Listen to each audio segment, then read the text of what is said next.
Ich komme immer zur rechten Zeit, weil unser starten. Die Selina hockt auf in meiner Unterpfanne. Wie hoch ist das jetzt?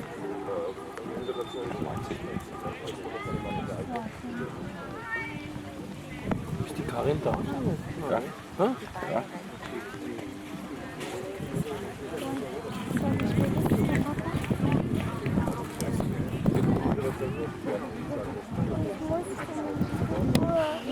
Jetzt geht es halt in der Früh schon wieder.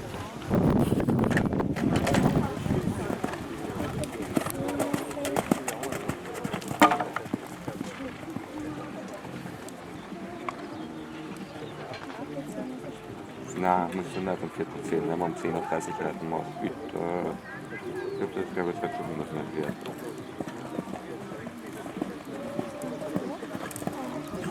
Startet um 10:30 Uhr.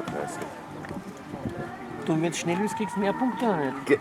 Nein, kriegst du nicht. Rede nicht aus einem Blödsinn. Da gehst du mir die ganze Zeit Ja, glauben. nicht wirklich, Du kriegst nicht mehr Punkte. wenn du schnell bist, kriegst du sogar weniger Punkte wahrscheinlich. Ja.